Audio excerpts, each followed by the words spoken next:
ব্যক্তিগত জীবনে আপনি যেই সিফাত বিন আজাদ এবং উদ্ভাসের শিক্ষক হিসেবে আপনি যেই সিফাত বিন আজাদ, দুইটা ক্যারেক্টার কি সেম নাকি দুটোর ভিতরে পার্থক্য আছে? পার্থক্য থাকলে ঠিক সেটা কতটুকু? আচ্ছা, প্রথমে খুব কঠিন প্রশ্ন। আসলে আমি বুঝতে পারতেছি না এটা আসলে টি উইথ টিচার্স নাকি আসলে রোস্টিং ইওর টিচার্স।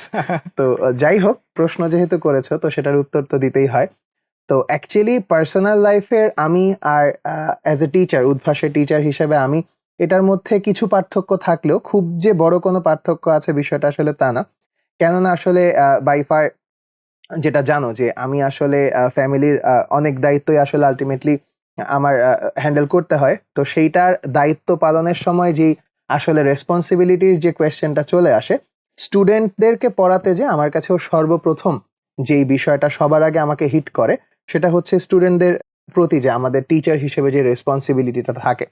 কেননা প্রত্যেকটা টিচারই আসলে পড়ায়। পড়ায় আসলে পড়ানোর কোয়ালিটি হয়তো একেকজনের একেক রকম, পড়ানোর সিস্টেম হয়তো একেকজনের একেক রকম।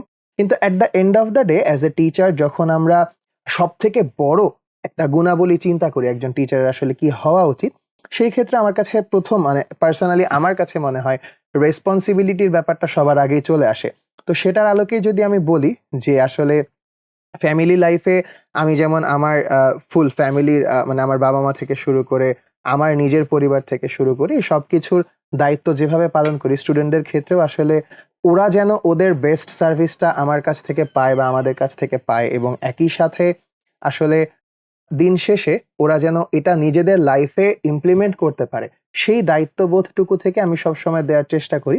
সো আমি এটার উত্তর এভাবেই বলতে চাই যে কিছু পার্থক্য থাকলে at the end of the day ২ সিফাত কি আসলে তুমি একই পাল্লায় মাপতে পারবা?